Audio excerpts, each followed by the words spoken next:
Hello, today we're going to be talking about tropical rainforests. These forests are full of life and play a huge role in our planet's ecosystem.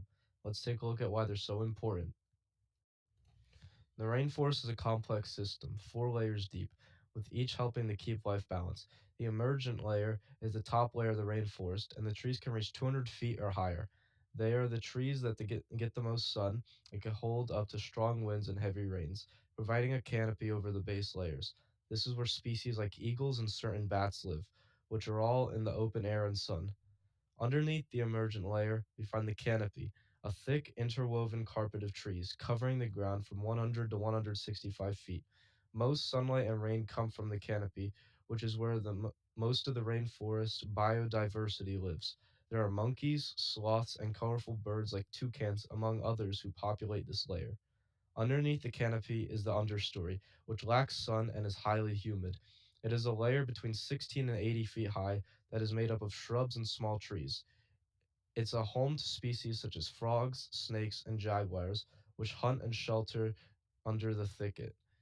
At the bottom of the rainforest, finally, is the forest floor, a zone where it is almost always dark from the dense canopy overhead. Even when the sunlight isn't on the scene, this layer is crucial for the ecosystem. The decomposers like fungi and bacteria break down the organics and return them to the soil, reinforcing the whole forest ecosystem. Now let's look at the food web of the tropical rainforest and why it's important. The food web is a complex network of interactions where each species plays a role in maintaining the balance of the ecosystem. The food web spans from producers to top predators.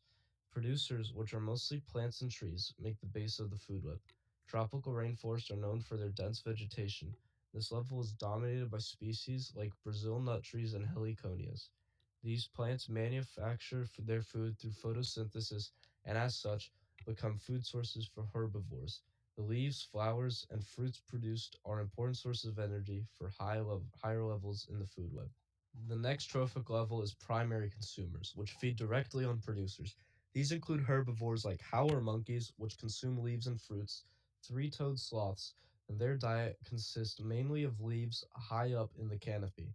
Leafcutter ants harvest leaves and bring them down to their underground nest where they cultivate fungus for food. Each of these species contributes something to seed dispersal or nutrient cycling, which helps keep the forest diverse and fertile. Secondary consumers are carnivores or omnivores that feed on the primary consumers. Examples include tree frogs, which eat insects like ants and beetles, toucans, which eat fruit and small insects, ocelots are small wildcats that feed on birds and small mammals. These animals regulate the population of herbivores and insects and do not let overgrazing or overpopulation take place. Tertiary consumers are found at the top of the food web and are predators that feed on other carnivores. Example includes harpy eagles attacking medium-sized mammals such as monkeys and sloths, boa constrictors preying on birds, rodents, and even monkeys at times. These predators are very important in regulating populations of other animals, thus maintaining the stability of the ecosystem. Finally, the decomposers, such as fungi and bacteria and termites, break down organic matter from dead plants and animals. This process returns nutrients to the soil, enriching it, thus promoting the growth of new plants without decomposers. The whole food web would collapse because nutrients would not return to the ecosystem without decomposers. The tropical rainforest is alive, literally, and organisms interact in some very interesting ways. Ecological relationships include mutualism, parasitism, commensalism, and predator prey interactions. All these relationships are important in sustaining the balance of the ecosystem. Mutualism describes a relationship between two species, whereby both benefit. A classic example in the rainforest comes from the relationship between the agouti, a small rodent species, and the Brazil nut tree. Agoutis crack open the hardened seed pods of the Brazil nut tree, consume some of its seeds, and bury others. If forgotten, those seeds often sprout, effectively reprograding the tree. Without agouti, the tree would experience great difficulty spreading its seeds, and without the tree, the agouti would lose a substantial source of its diet. Another example is the orchid and its pollinators, which include some species of bees. Orchids have evolved highly complex flowers that attract bees by their color and nectar. The bees move pollen to the orchids, thus allowing the plants to reproduce. Now moving on to parasitism, which is when one species benefits at the expense of another. A rainforest example would include the botfly and mammals, such as sloths. The botfly lays its eggs on the skin of the mammal, and then when the larvae emerge, they burrow into the skin to feed on the host tissue. This provides a safe space for the botfly larvae to grow, while harming and discomforting the host. Another example is mistletoe, a parasitic plant that fastens onto the branches of the rainforest trees. Mistletoe draws water and nutrients from its host tree, which gradually weakens the tree over time. And last, predator prey. Predation maintains the population and ensures ecological balance. One of the very excellent examples is that of the harpy eagle that hunts howler monkeys, sloths, and more. When it kills the herbivores, overgrazing the vegetation is voided.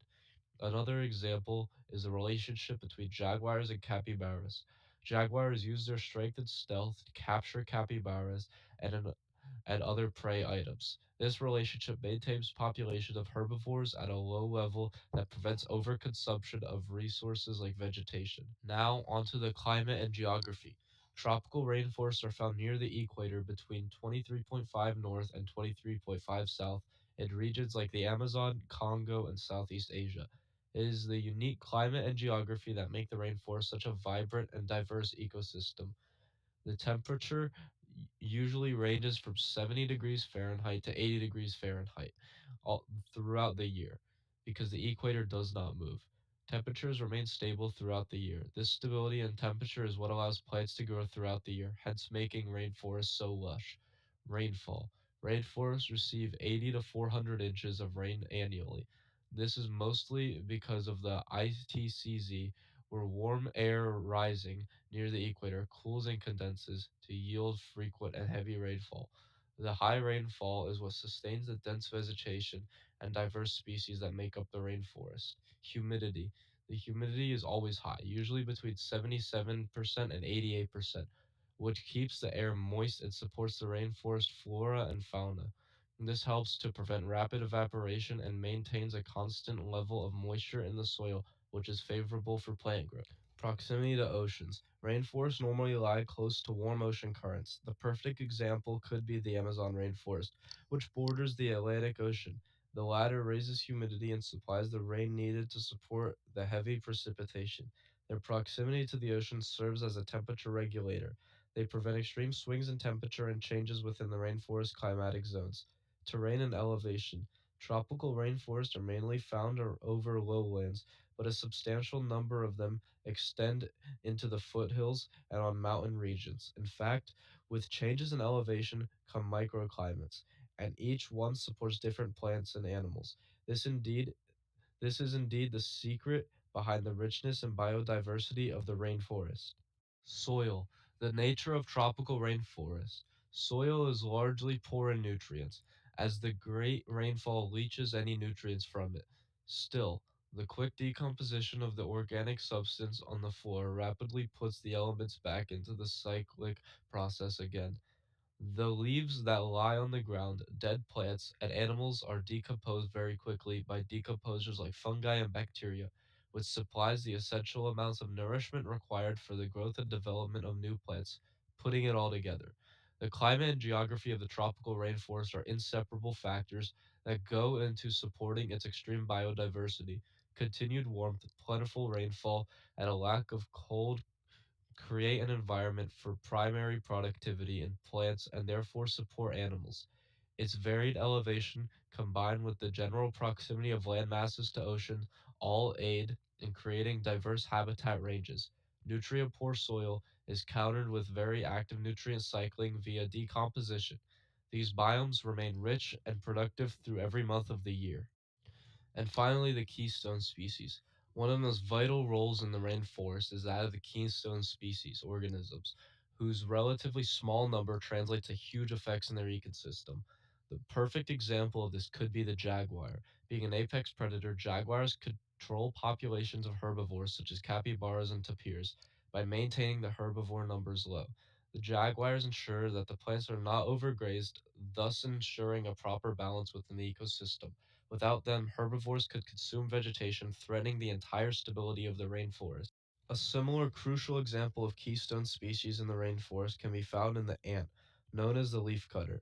Ants cut leaves from a given flora area, transferring them to their nest with the purpose of cultivating specific types of fungus for eating. In this way, they help decompose vegetable material and recycle nutrients for maintaining ecosystem health. Beyond individual species, rainforests themselves play a vital role in the livelihood of the planet. They help moderate Earth's climate by storing tremendous amounts of carbon dioxide. More than half the world's terrestrial carbon is absorbed and stored in rainforests, making them major contributors to mitigating climate change. Besides, tropical rainforests produce up to 20% of Earth's oxygen. In a nutshell, they are crucial for keeping life going on Earth. Rainforests also control the water cycle.